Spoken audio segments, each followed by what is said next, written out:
Shalom Bapak Ibu Saudara, selamat pagi, puji Tuhan. Kita masih bisa untuk bersama-sama memuji Tuhan pada pagi hari ini. Kita mau mulai ibadah kita pada pagi hari ini. Kita mau angkat satu pujian, Kaulah segalanya.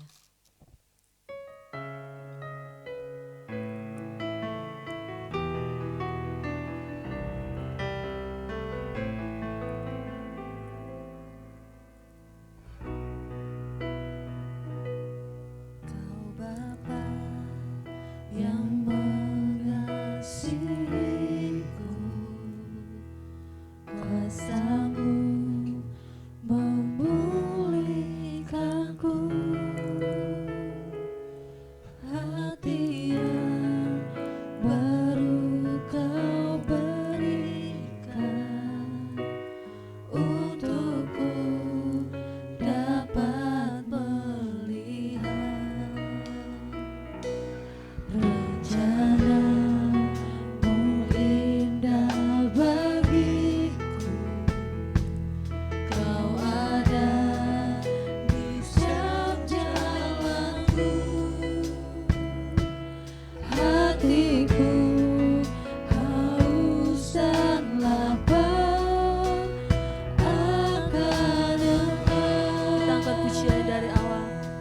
Kau Bapa yang mengasihiku,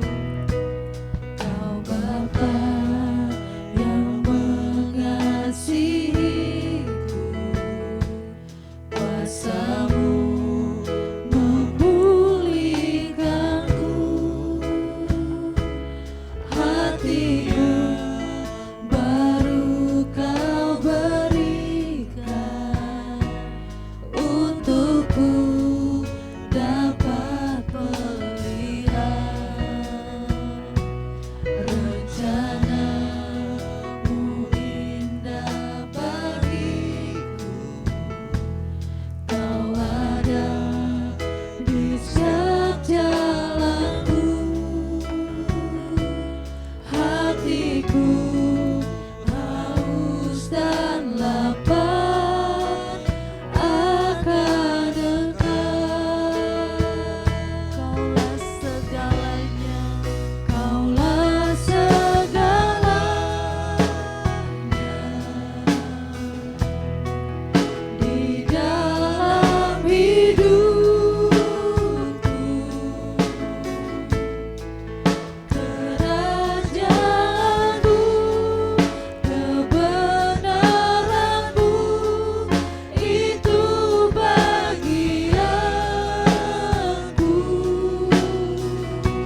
setiap kehidupan kami, sehingga kami masih bisa untuk bersama-sama Tuhan memuji dan memuliakan nama-Mu Tuhan. Kami percaya Tuhan, ini semua bukan karena kuat dan gagah kami, tapi kami percaya berkat-Mu selalu melimpah dalam setiap kehidupan kami dimanapun kami berada Tuhan. Terima kasih Tuhan Yesus.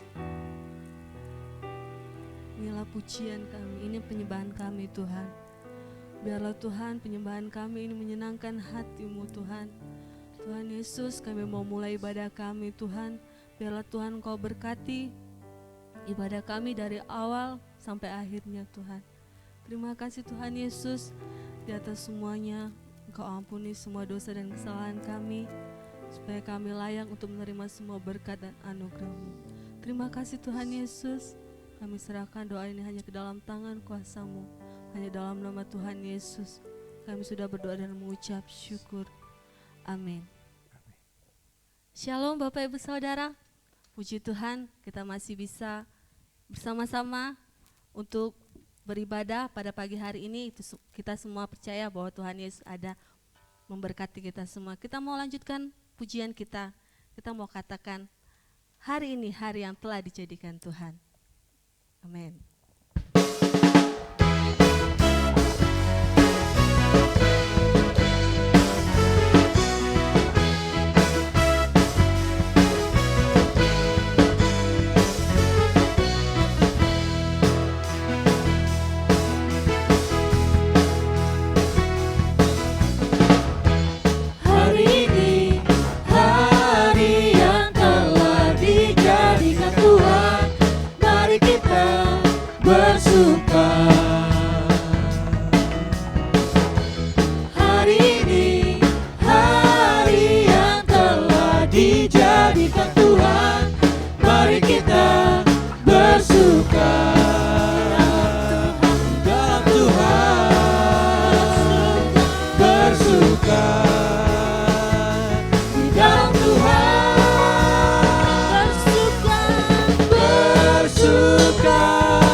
Bersuka di dalam Tuhan. bersuka, bersuka dalam Tuhan. Mari bersuka, bersuka citalah, bersuka, bersuka dalam Tuhan. Sekarang bersuka, bersuka citalah, bersuka, bersuka dalam Tuhan. Mari bersuka, bersuka citalah, bersuka, bersuka dalam Tuhan. Sekarang bersuka, bersuka citalah. Mari bersuka, sekarang bersuka. Mari bersuka, bersuka citalah.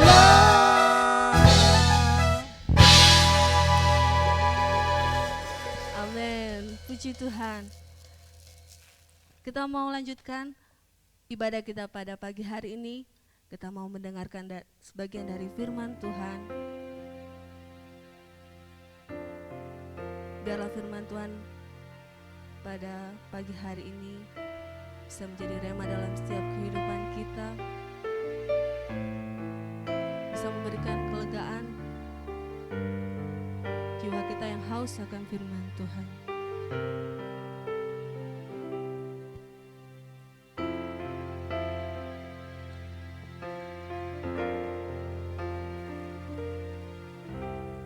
Di sini kau beri kelegaan, di rumahmu Tuhan. Hidup yang pernah letih gelisah, kau ganti sukacitamu. Di tempat perhentian dapat jiwaku lakukan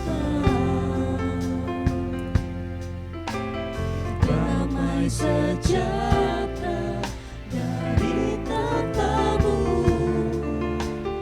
Lihat ini, Kita angkat pujian dari awal. Kita mau katakan di sini kau beri kelegaan. di sini kau beri kelegaan, di rumahmu Tuhan. Hidup yang pernah letih gelisah, kau ganti sukacitamu.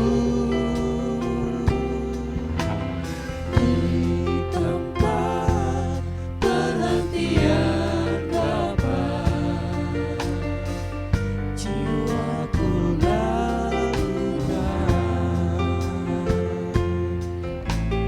damai sejahtera dari tatamu. Lihat ini, di sumur Tuhan ku teguk airmu, luaskan dahagaku. Takkan ku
sumur Tuhan, ku teguk airmu, puaskan dahagaku. Takkan ku lari dari hadiratmu, sebab hanya di sini, sebab hanya di sini kelegaanku.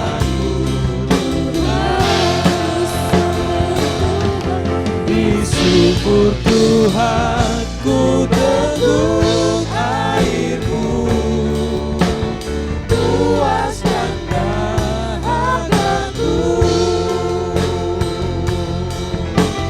Takkan ku lari dari hadiratmu, sebab hanya di sini, sebab hanya di sini kelegaanku Tuhan. Sebab hanya di sini, sebab hanya di sini kelegaanku Tuhan.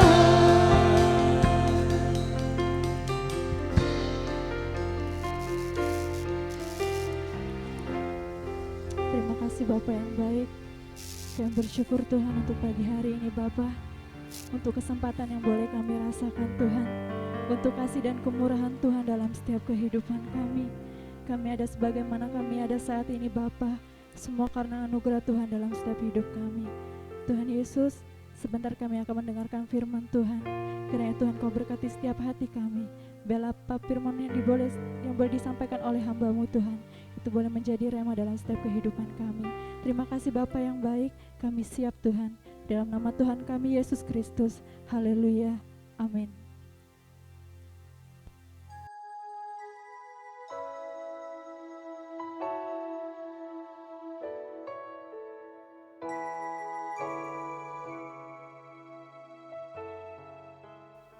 Shalom Bapak Ibu, selamat pagi buat kita semua.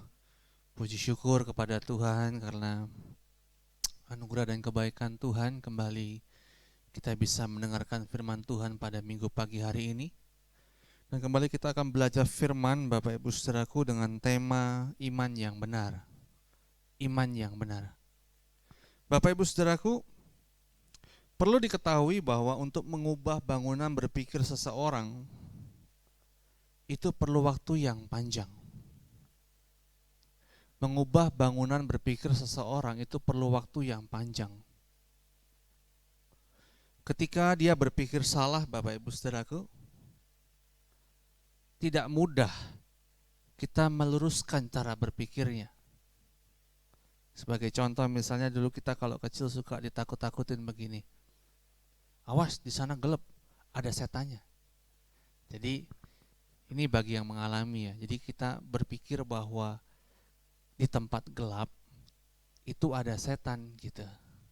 Padahal kan faktanya tidak begitu. Dimanapun juga ada setan. Bisa jadi di gereja juga ada setan. Ya, kan sudah dikonsep begitu. Kalau di tempat gelap serem, ada setan. Enggak, harusnya anak kecil dikasih tahu tempat gelap, hati-hati. Kenapa? Enggak kelihatan, bahaya. Itu masih masuk akal. Tapi karena orang tua dulu juga ada nakut-nakutin anaknya begitu, di tempat gelap tuh ada setan. Jadi seolah-olah setan tuh hanya ada di tempat gelap. Sedangkan dimanapun setan tuh bisa ada. Nah itu mengubah konsep berpikir yang salah. Terkadang kita sudah besar pun masih terbawa-bawa pikiran itu. Contoh juga kalau kita masih kecil gitu ya, ditakut-takutin kalau lewat kuburan itu seram. Kalau masuk mall enggak seram. Padahal kan sama aja, setan di mana aja ada. Kenapa waktu dari kecil kita tidak dididik atau di mindset kalau lewat kuburan ada Tuhan di sana. Di mall ada Tuhan, di kuburan juga ada Tuhan. Kenapa anak-anak itu di set, atau bukan kenapa ya, banyak anak-anak di set ketika lewat kuburan seolah-olah kehadiran setan lebih bermakna dibanding kehadiran Tuhan. Harusnya kan tidak, Tuhan tuh ada di mana-mana juga. Kita sudah besar pun karena terkonsep begitu, mungkin juga nonton film horor, ada setan pas ada di kuburan, terkonsep begitu ya. Jadi kita juga sulit, kebiasaan kalau lewat di kuburan pasti takut. Atau yang trauma dengan tempat-tempat gelap, yang lewat di tempat gelap pasti takut. Nah, saya hanya memberikan contoh, jikalau seseorang salah berpikir, tidak mudah untuk meluruskan atau membenarkan apa yang dia pikirkan. Ini juga berlaku dalam kekristenan, Bapak Ibu. Kekristenan itu harus diajarkan dengan benar, harus orisinil. Apa yang Yesus ajarkan, itulah menjadi poin kekristenan. Saya ulang ya, apa yang Yesus ajarkan, itulah poin kekristenan. Kita bukan membuang perjanjian lama, ya, bukan. Tetapi puncak pengajaran itu adalah apa yang Yesus ajarkan. Itu baru orang Kristen yang benar. Kalau orang Kristen hanya melihat di perjanjian lama, tidak berusaha memperdalam apa yang Yesus ajarkan, dia hanya akan menjadi orang Israel. Karena di perjanjian lama hukum yang berlaku itu hukumnya Israel. Tapi orang Kristen yang benar, dia akan berfokus pada apa yang Tuhan Yesus ajarkan. Karena Yesus itu menggenapi hukum Taurat. Bukan berarti perjanjian lama dibuang. Tidak mungkin ada perjanjian baru tanpa perjanjian lama. Tidak boleh melupakan sejarah. Tapi puncak pengajaran itu apa yang Yesus beritakan dan apa yang Yesus peragakan. Nah, ini masalahnya. Khususnya hari ini kita bicara soal iman, Bapak Ibu. Kalau bicara iman hari ini ada 3 jenis orang Kristen yang saya perhatikan. Dan ini numpuk-numpuk di sini aja. 1, ada orang yang punya iman itu seperti positive thinking. Misalnya dia sakit mau sembuh, dia harus percaya dia sembuh. Jadi seperti positive thinking. Semakin dia percaya, semakin besar kemungkinan untuk sembuh. Paham gak Bapak Ibu? Percaya, kamu percaya. Sembuh, pasti sembuh gitu. Padahal sembuh juga ada action. Dia tidak percaya sembuh pun kalau dia minum obat, bisa jadi dia sembuh. Betul gak Bapak Ibu? Ada orang yang begitu. Kamu kaya, kamu akan kaya. Yakin usahamu sukses, yakin dan percaya. Seolah-olah semakin besar keyakinannya, semakin besar imannya. Nah ini capek deh, repot. Jadi kayak positive thinking, jadi gimana jelasinnya ya? Pokoknya yakin aja. Di sini iman tuh semakin besarnya iman diukur dari semakin dia percaya kepada apa yang dia yakini. Padahal kan belum tentu apa yang kita yakini itu benar menurut Tuhan. Amin. Kita pengen kaya dan kita yakin akan kaya. Memangnya Tuhan mau kita kaya? Kan belum tentu. Kita yakin sembuh dan pengen sembuh. Memangnya Tuhan mau kita sembuh? Belum tentu. Belum tentu Bapak Ibu. Tapi ya ini saya hanya menjabarkan. Ada orang yang begini modelnya. Yakin besok usahanya berhasil. Yakin. Nah, itu jadi ukuran iman tuh semakin besar iman. Semakin besar percaya, semakin besar iman. Lalu ada jenis orang Kristen yang kedua. Orang-orang ini setingkat lebih tinggi dibanding orang-orang yang tadi. Dia percaya segala sesuatu bisa jadi Tuhan yang memberi dan Tuhan yang mengambil. Dia percaya Tuhan itu baik. Tapi orang-orang ini hanya memahami di pikiran. Hidup hari-harinya tidak mencerminkan bahwa dia orang beriman. Malah kadang-kadang lebih sungguh-sungguh orang yang tadi, yang pertama, model pertama. Yakin, dia bisa lebih sungguh-sungguh dibanding orang yang kedua. Orang yang kedua ini, dia mengerti firman, dia mengerti kebenaran, tapi dia tidak melakukan dengan sungguh-sungguh. Dia paham akan firman, pokoknya dia paham. Pengajaran apapun dia mengerti, tapi sebatas pikiran, prakteknya nol.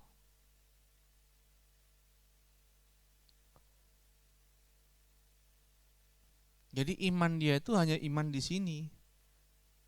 Iman tanpa perbuatan. Sibuk di sini, orang-orang begini hobinya debat, berantem teologi, merasa diri paling benar, nggak bisa menerima keadaan orang, dia pikir dia bela teologianya, itu menyenangkan Tuhannya. Waduh.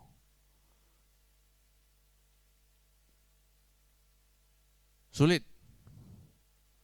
Lalu ada jenis tipe orang Kristen yang ketiga, Bapak Ibu. Dia percaya kepada Allah. Dia beriman kepada Allah. Dia mencari Allah dengan sungguh-sungguh. Tetapi bukan hanya sekedar mencari.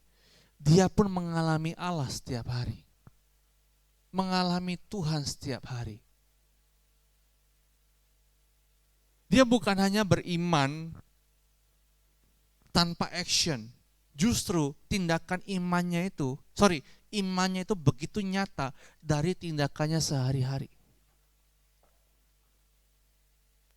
Orang-orang begini punya prinsip begini, justru iman itu ada ketika Tuhan tidak tolong. Maksudnya gimana, Pak? Ketika Stefanus dilempari batu, Bapak Ibu, dan tidak ada mukjizat yang mendatangi dia, bahkan Stefanus harus mati dirajam batu. Stefanus tetap percaya bahwa apa yang dilakukan itu benar. Dia tetap percaya bahwa itu semua dalam lindungan Tuhan. Itu iman. Jenis yang ketiga. Sama seperti ketika Ayub dihajar begitu rupa, anaknya mati, kekayaan habis, dia sakit dan dia hampir ditinggal istrinya, Bapak Ibu ya. Dia tidak mengutuki Allahnya. Nah, ini hebat. Sama juga seperti siapa lagi contohnya ya? Abraham.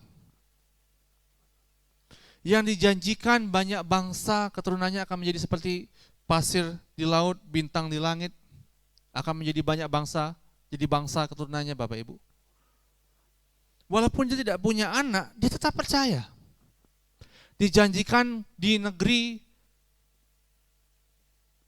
yang belum pernah dia sentuh atau lihat atau dia injak oleh Allah Yahweh. Abraham tidak mengeluh, dia tetap pergi. Dan bahkan sampai akhir hayatnya pun Abraham tidak menginjak tanah itu. Itu iman.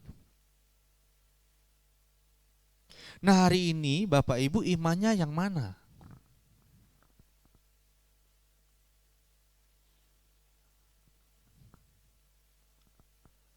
Kita harus punya iman yang nomor 3, Bapak Ibu.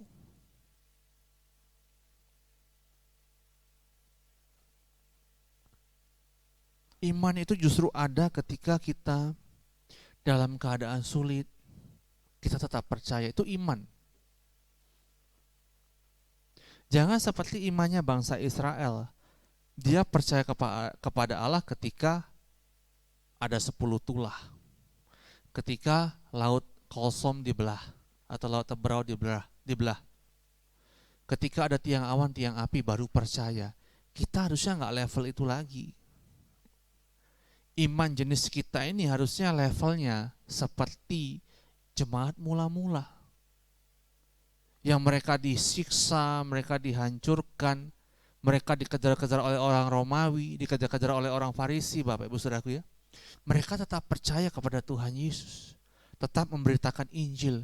Harusnya punya iman yang begitu. Oleh karena itu kalau bicara iman, pasti pusat pengajarannya Injil, tidak ada yang lain. Ini baru iman yang benar. Jangan iman seperti yang saya katakan 2 tadi. Semakin yakin, semakin besar iman. Loh kok begitu? Lalu Bapak Ibu, ada yang juga begini, makin rajin ke gereja, makin sungguh-sungguh, makin rajin berdoa, imannya makin besar. Belum tentu. Bisa jadi itu hanya persetujuan pikiran.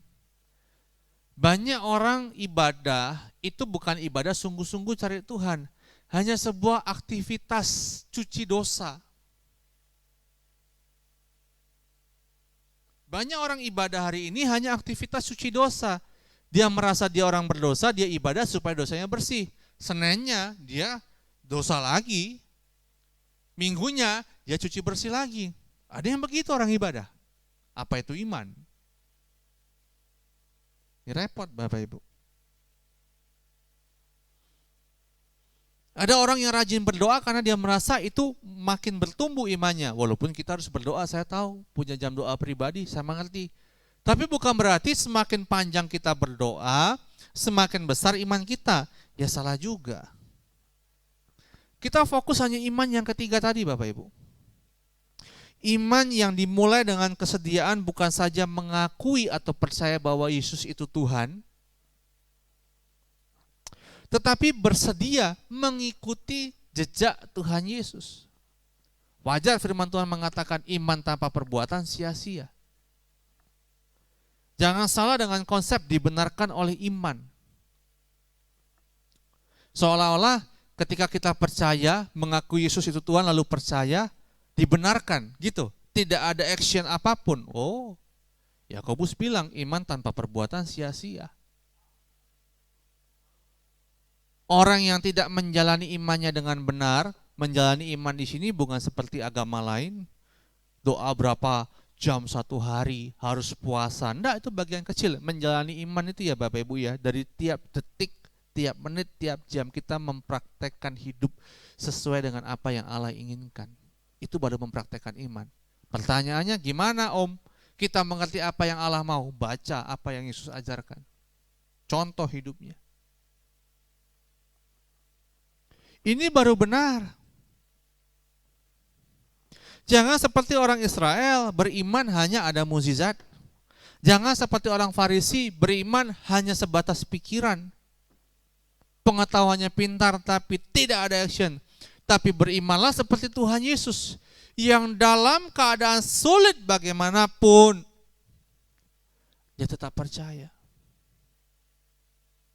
Ketika di Taman Getsemani, Yesus berdoa, Allahku, kalau boleh, Bapakku kalau boleh lalukan cawan ini daripadaku. Dia minta loh kepada Bapak, tapi Bapak tidak jawab.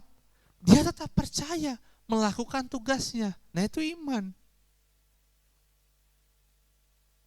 Tadi saya singgung seperti Stefanus yang dirempali batu Bapak Ibu Saudaraku sampai mati tanpa ada mukjizat. Itu iman.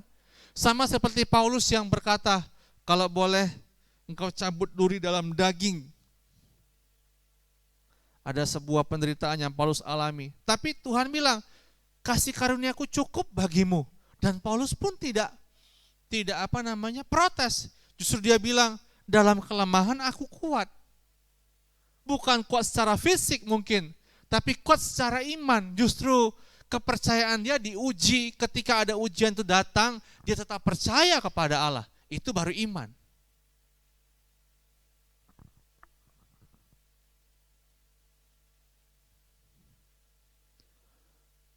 Tidak heran Bapak Ibu, Tuhan Yesus pernah berkata begini, kalau aku datang lagi, adakah aku dapati iman di bumi ini?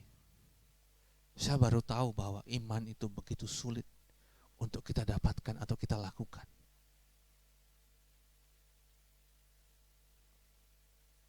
Sedih hari ini lihat orang Kristen yang sudah merasa beriman, tapi faktanya dia tidak beriman. Dia hanya percaya Yesus itu lahir di Nazaret, bapak ibunya Yusuf dan Maria, mati di kayu salib, bangkit pada hari yang ketiga. Dia hanya percaya itu, tapi hidupnya hari-hari tidak menghayati hal itu. Sembrono hidupnya, tetap buat dosa, tetap jahat, tetap tidak sungguh-sungguh. Sedih Bapak Ibu. Iman yang benar itu kalau kita lihat dalam Ibrani pasal 11, tokoh-tokoh iman tuh perhatikan, rata-rata hampir apa yang dijanjikan tidak mereka dapatkan. Rata-rata. Bapak Ibu boleh baca di rumah. Tapi mereka tetap percaya. Nah saya rindu jemaat juga punya prinsip hal ini. Punya prinsip ini. Kita harus punya iman yang benar. Pertanyaannya begini, bagaimana Pak? Om, saya punya iman yang benar. Mari kita baca dalam Roma pasal 10 ayat yang ke-17. Jadi, iman timbul dari pendengaran dan pendengaran oleh firman Kristus. Iman itu timbul dari ketika kita mendengar firman Kristus. Firman Kristus di sini rema. Rema itu menyangkut dua hal. Yang pertama, yang pasti, ajaran Tuhan Yesus. Belajar firman. Yang kedua, tindakan Tuhan Yesus yang harus kita teladani. Jadi, orang tidak akan pernah punya iman yang benar kalau dia tidak belajar dari apa yang Yesus ajarkan. Yang kedua, kalau dia tidak meneladani apa yang Yesus lakukan. Tidak mungkin dia punya iman. Ini ayatnya Bapak Ibu. Iman itu bukan makin percaya. Apanya percaya? Percaya yang bagaimana? Percaya di sini punya kualitas. Oleh karena itu supaya berkualitas dia harus paham kenapa dia harus percaya. Baru dia belajar apa yang Yesus ajarkan. Yang kedua, contoh teladani Tuhan Yesus. Yang jadi masalah adalah berapa banyak kita mendengar dan mengerti apa yang Yesus ajarkan sampai iman itu timbul. Orang yang tidak pernah belajar firman tidak mungkin dia beriman. Tidak mungkin dia seperti Stefanus yang dirajam batu, dia bertahan, dia tetap percaya. Pasti ada sesuatu yang mendorong dari dirinya begitu kuat untuk dia tetap bertahan Bapak Ibu, mempertahankan imannya. Tidak mungkin.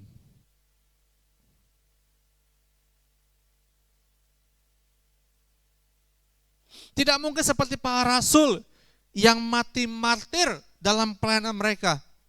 Mereka sungguh-sungguh mempertaruhkan segalanya Bapak Ibu. Mempertaruhkan segalanya demi apa yang mereka imani dan percayai. Di sini baru kita lihat iman itu begitu luar biasa. Ketika kita meneladani Yesus dan mengerti apa yang Yesus ajarkan Bapak Ibu Saudara. Yang repot lagi Bapak Ibu, hari ini tidak diajarkan iman yang benar. Atau iman yang dimaksud Tuhan Yesus di gereja. Selesai. Orang Kristen ya hanya tadi golongan pertama. Semakin percaya semakin beriman. Atau golongan kedua. Hanya mengerti di sini. Tapi nol praktek. Repot Bapak Ibu. Yang fatal lagi yang diajarin hanya perjanjian lama. Lah itu kan Tauratnya Israel. Kok jadi acuan kebenaran? Apa gunanya Yesus kalau kita masih sibuk dengan hukum Taurat? Dibuang Pak Tauratnya? Enggak dibuang. Tapi Yesus itu menggenapi hukum Taurat. Hukum kita tuh Tuhan Yesus, bukan hukum Taurat. Taurat itu hukumnya orang Israel. Jangan dicampur aduk Bapak Ibu.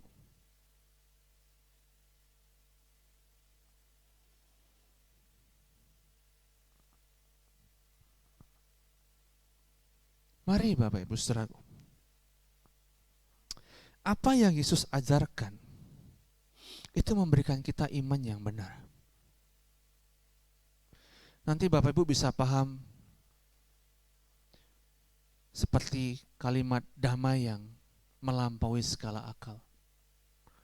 Dalam keadaan terdesak kita tetap tenang teduh, kita percaya Tuhan pelihara.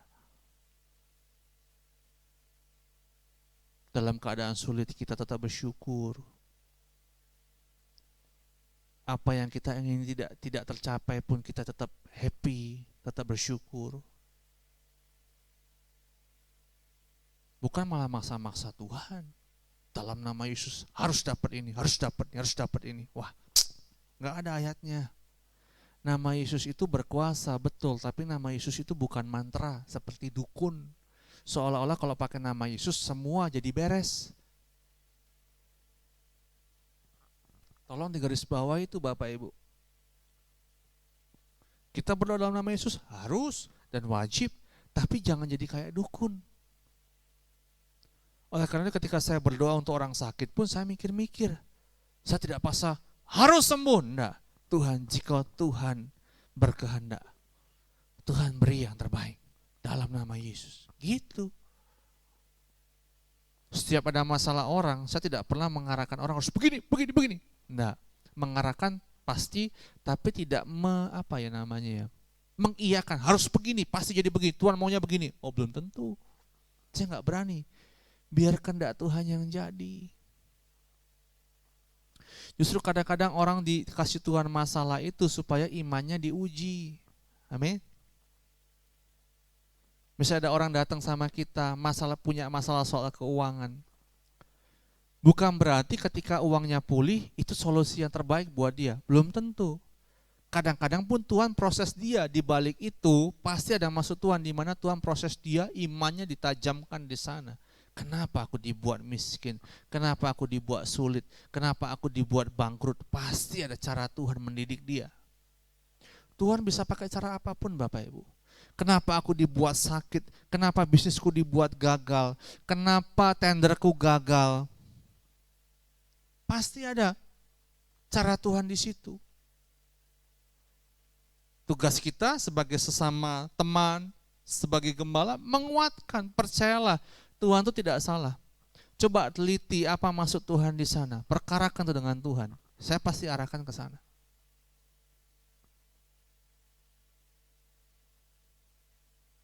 Iman yang benar itu Bapak Ibu ya, buat kita nih kuat.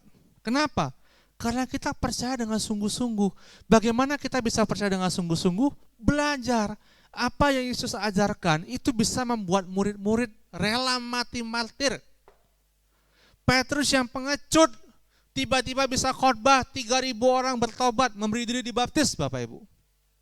Ketika dia beriman dengan benar.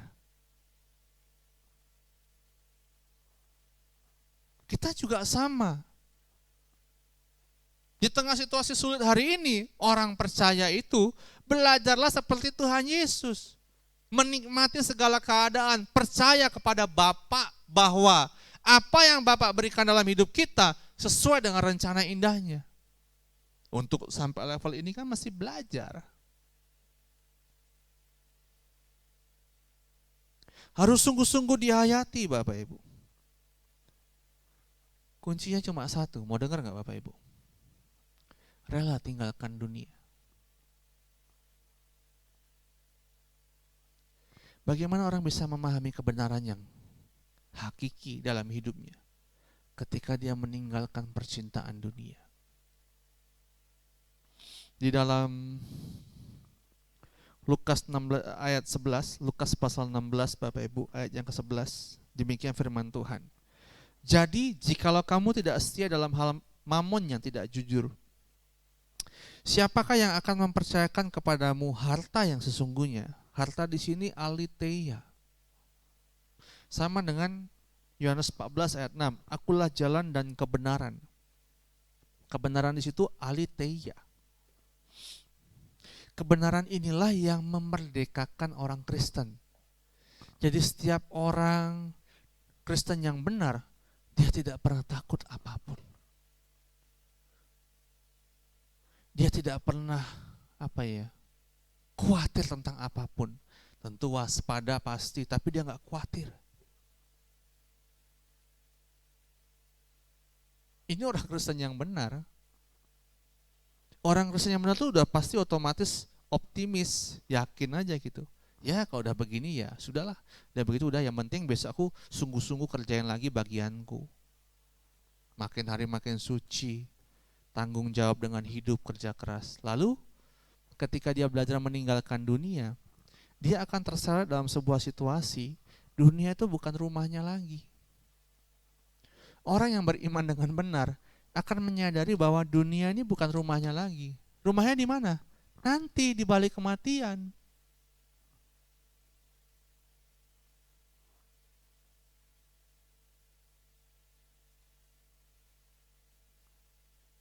Coba nyanyi lagu. Oh Yerusalem, kota mulia. Saya suka lagu ini. Lagu ini hanya dinyanyikan ketika ada orang meninggal. Sebenarnya enggak juga. Dalam penyembahan pun bisa. Oh Yerusalem, kota mulia,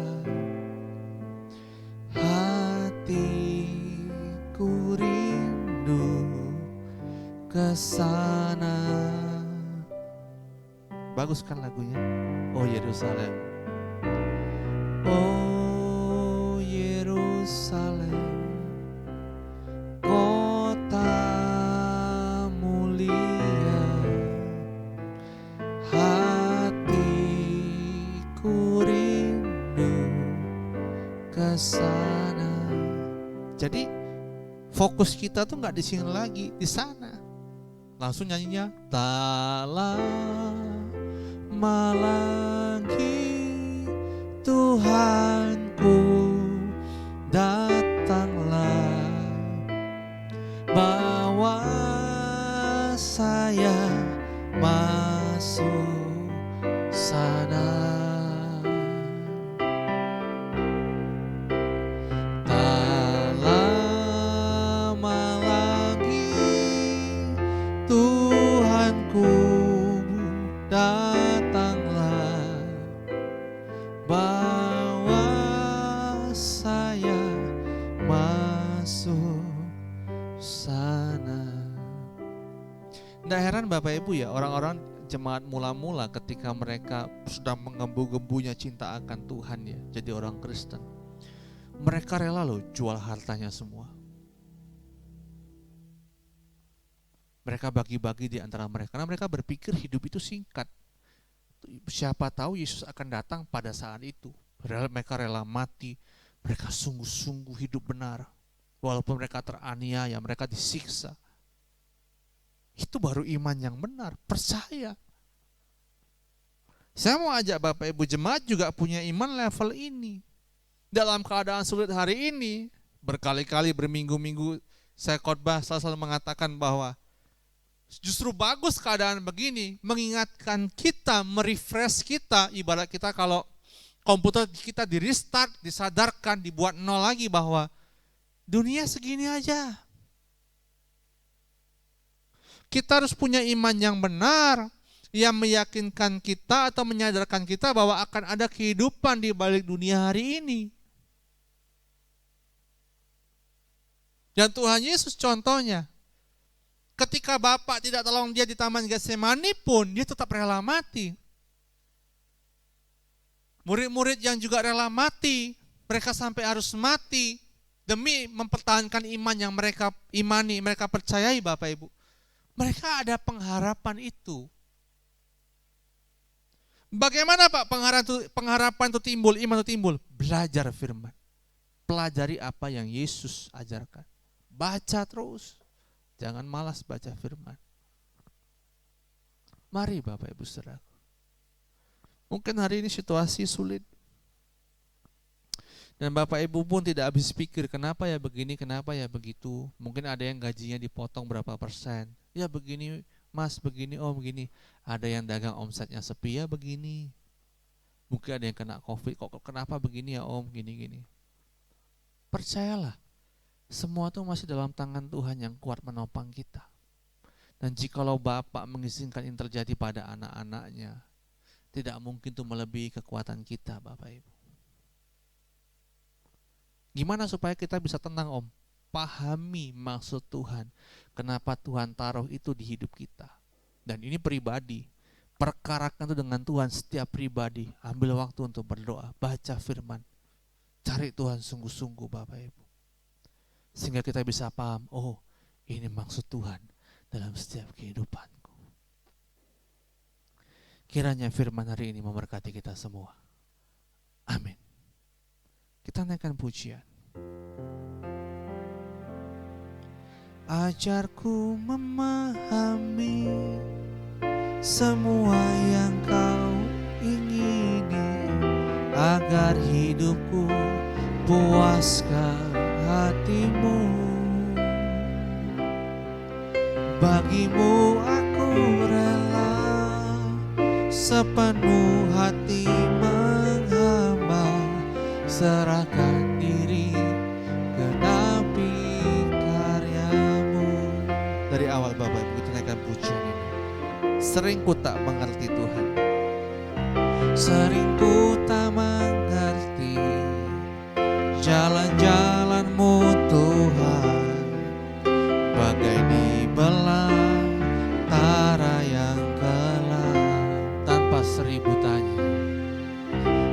1000 tanya, namun tetap percaya. Jejak-Mu Tuhan sungguh sempurna. Ajarku memahami, ajarku memahami semua yang Kau ingini, agar hidupku puaskan hati-Mu. Bagimu aku rela sepenuh hati menghamba, serahkan diri genapi karya. Ajarku memahami, ajarku memahami semua yang Kau ingini, agar hidupku puaskan hati-Mu. Bagimu aku rela sepenuh hati menghamba, serahkan diri genapi karya-Mu. Serahkan diri genapi karya-Mu. Serahkan diri genapi karya-Mu. Mari kita berdoa. Kiranya firman hari ini kembali memberkati setiap kami, Bapa. Kami mau belajar kebenaran firman Tuhan, apa yang Yesus ajarkan, supaya iman kami bisa bertumbuh dengan benar, sehingga kami bisa menjalani hidup kami bersama dengan Tuhan, menghayati kehadiran Tuhan, dan bisa menghargai Tuhan dalam sikap, perkataan, dan perbuatan kami. Terima kasih Bapa. Hamba-Mu akhiri pemberitaan firman pada pagi hari ini. Di dalam nama Tuhan Yesus kami sudah berdoa. Haleluya. Amin.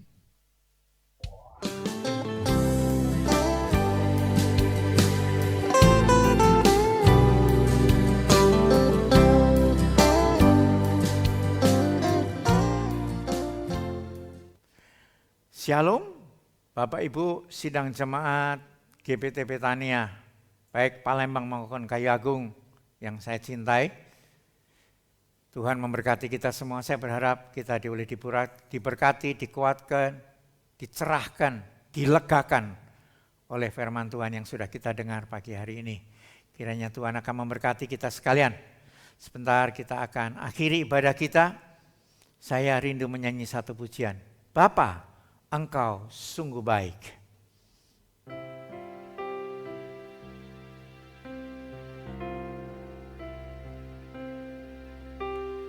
Bapa, Engkau sungguh baik, kasih-Mu melimpah di hidupku.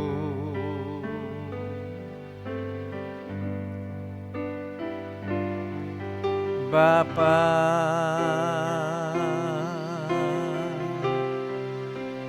ku berterima kasih,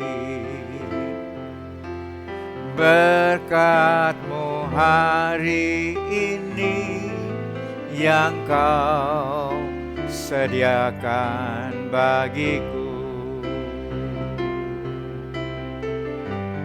Ku naikkan syukurku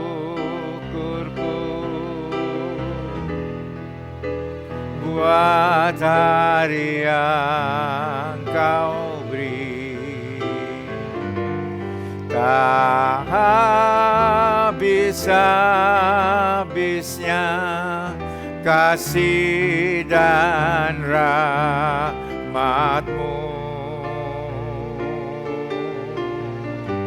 selalu baru dan tak pernah terlambat pertolongan-Mu, besar setia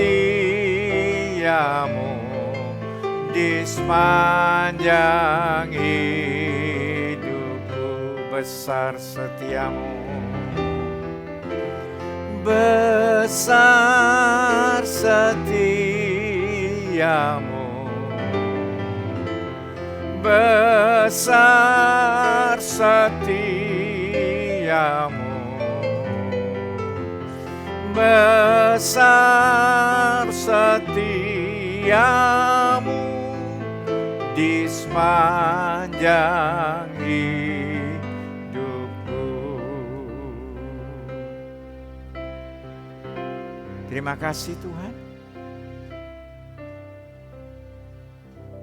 karena Engkau sudah memberkati kami pagi hari ini. Engkau sudah memberkati ibadah kami pagi hari ini. Engkau sudah memberkati semua hamba-Mu yang sudah melayani pagi hari ini. Sebentar kami segera akan berpisah. Dan kami kembali dengan kegiatan kami masing-masing Bapa. Terima kasih. Biarlah kami lanjutkan keadaan ini. Situasi yang seperti ini. Dengan satu ucapan syukur. Tuhan, keyakinan kami adalah iman kami berkata bahwa Tuhan memberikan yang terbaik bagi kami. Engkau tidak pernah salah, Engkau tidak pernah meleset di dalam rencana-Mu. Engkau akan memberikan yang terbaik bagi kami. Terima kasih Bapa, terima kasih Tuhan. Memberkati hamba-Mu yang Tuhan sudah pakai untuk melayani kami pada pagi hari ini. Baik pemimpin pujian, pemuji, pemain musik, terlebih hamba-Mu yang sudah memberitakan firman Allah hari ini. Tuhan akan memberkati. Terima kasih Bapa untuk rahmat dan anugerah pemeliharaan yang Tuhan sudah berikan bagi kami sekalian. Terus kami berdoa untuk pemerintah kami yang terus berjuang untuk menghadapi persoalan ini. Kami serahkan ke dalam tangan-Mu. Baik pemerintahan di pusat sampai ke daerah. Biarlah Tuhan memberikan kebijaksanaan kepada mereka semua. Sehingga apa yang mereka putuskan itu seizin dan seiring dengan maksud Tuhan. Sehingga semua umat-Mu khususnya di Indonesia ini boleh berada di dalam perlindungan penyertaan daripada Tuhan. Terima kasih Bapa untuk rahmat, anugerah yang Kau berikan bagi kami. Besok kami berlanjut dengan kegiatan kami, usaha kami, pekerjaan kami, anak-anak kami yang akan menghadapi dengan pelajaran di rumah. Tuhan juga akan memberkati, bahkan mungkin yang sedang menghadapi ulangan atau ujian semester juga Tuhan akan memberkati. Terima kasih Bapa untuk rahmat, pemeliharaan dan kasih sayang Tuhan yang Tuhan sudah berikan bagi kami sekalian. Kami percaya Tuhan memberkati kami dan kami tutup ibadah kami pada pagi hari ini hanya di dalam nama Tuhan Yesus Kristus yang menjadi juru selamat kekasih jiwa kami. Terima kasih Bapa. Sidang jemaat yang dikasihi Tuhan, kita menerima berkat Tuhan pada pagi hari ini. Berkat kasih Allah Bapa, damai sejahtera Tuhan Yesus di dalam persekutuan Roh Kudus kiranya disertakan di antara kita semua, di tengah-tengah keluarga kita, aktivitas kita hari ini, besok, bahkan sampai selama-lamanya. Kita yang percaya berkat Tuhan akan berkata, amin. Amin. Puji Tuhan, inilah kebaktian kita pagi hari ini. Kita bertemu di dalam persekutuan yang akan datang. Tuhan memberkati. Amin.